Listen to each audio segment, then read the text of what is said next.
اعوذ باللہ من الشیطان الرجیم بسم اللہ الرحمن الرحیم قال امیر المؤمنین علی بن ابی طالب علیہ الصلوۃ والسلام الدین ذخر والعلم دلیل۔ عزیزان محترم، امام علی علیہ الصلوۃ والسلام کا فرمان ذیشان اور بہت ہی خوبصورت فرمان ہے۔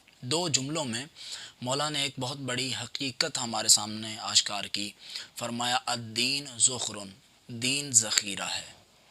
ہم اپنے معاشرے میں جب دیکھتے ہیں تو ہر شخص جو ہے وہ ذخیرہ اندوزی میں مصروف ہے۔ آج کام کر رہا ہے تاکہ کل کے لیے کچھ ذخیرہ کر لے، ایک مہینہ کام کرتا ہے تاکہ ایک سال کے لیے کچھ ذخیرہ کر لے۔ ہر بندہ اپنے لیے ذخیرہ کرنے کی فکر میں ہے، اپنی آخرت کی فکر میں ہے، اپنی کل کی فکر میں ہے۔ ہمیں جو مولا علی علیہ الصلوۃ والسلام یہاں فرمان دے رہے ہیں، وہ بیان فرما رہے ہیں، وہ یہ ہے کہ الدین ذخر، دین بہترین ذخیرہ ہے۔ یعنی اگر ہم ذخیرہ ہی کرنا چاہتے ہیں تو مولا علی علیہ الصلوۃ والسلام اپنے اس مختصر سے دو لفظوں والے جملے کے ذریعے سے ہمیں بتا رہے ہیں کہ دیکھو، تم یہ جو مال کو ذخیرہ کرنے میں مصروف ہو، تم جو دنیا کو بہتر بنانے میں مصروف ہو، تم اسے ذخیرہ سمجھ رہے ہو، جبکہ تم یہ نہیں جانتے کہ اصل ذخیرہ جو ہے وہ دین ہے۔ الدین ذخر، دین بہترین ذخیرہ ہے۔ کس طریقے سے؟ میں اس کی ایک وضاحت آپ کی خدمت میں پیش کرتا ہوں۔ دیکھیے، دین یعنی قوانین، یہ دین ایسا قوانین اور ایسے احکام پر مشتمل ہے کہ جن پر ہم عمل کریں تو ہمارا جو معاشرہ ہے بہترین ہو سکتا ہے۔ یہ بہت ہی خوبصورت اور لاجواب معاشرہ اور بہترین معاشرہ بن سکتا ہے اس دین کے ذریعے سے۔ ایک فائدہ اس دین کا۔ دوسرا، اگر ہم دین پر عمل کریں گے تو ہماری آخرت بہترین ہو جائے گی، آخرت میں ہمیں ثواب ملے گا، ہمیں اس کی جزا ملے گی۔ یہ بھی دین کا ایک فائدہ ہے۔ پھر اس کے بعد اگر ہم دین پر غور کریں تو دین اسلام ہمیں جو ہے وہ عزت عطا فرماتا ہے، اس لیے کہ جو دیندار ہوتا ہے اگر وہ غریب بھی ہو تو عزت دار ہے، لیکن جو بے دین ہے وہ اگر صاحب دولت ہے تو معاشرے میں اس کی عزت ہے، اور اس وقت تک اس کی عزت ہے جب تک اس کے پاس مال و دولت ہے۔ ادھر دولت ہاتھ سے جائے گی، ادھر عزت بھی گھر سے رخصت ہو جائے گی۔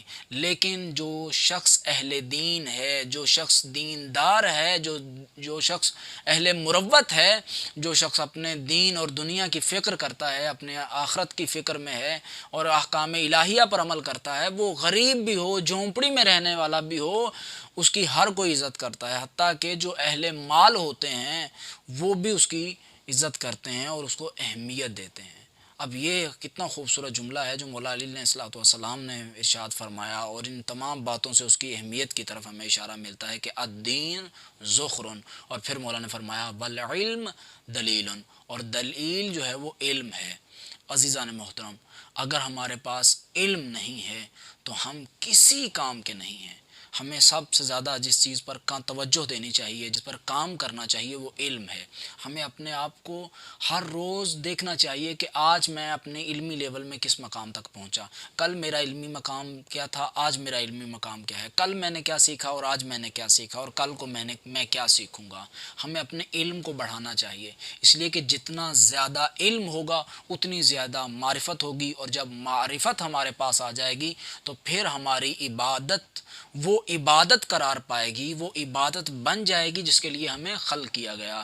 ما خلقت الجن والانس الا لیعبدون، ہمیں عبادت کے لیے خلق کیا گیا۔ مفسرین کہتے ہیں یہاں لیعبدون سے مراد ہے لیعرفون، کہ ہمیں معرفت الہی کے لیے خلق کیا گیا۔ اب معرفت کیسے آئے گی؟ علم کے ذریعے سے آئے گی۔ اور یہ جملہ مولا علی کا بھی یہاں پر ہمارے سامنے واضح ہو گیا کہ والعلم دلیل، علم جو ہے وہ دلیل ہے۔ اگر توحید کو سمجھنا ہے تو علم دلیل ہے، اگر رسالت کو سمجھنا ہے علم دلیل ہے، اگر نبوت کو سمجھنا ہے تو علم دلیل ہے، اگر آپ نے کسی بھی چیز کو سمجھنا ہے تو آپ کے پاس علم دلیل ہے۔ خدا کی ذات ہمیں صاحب دین اور اہل علم بننے کی سعادت اور توفیق عطا فرمائے۔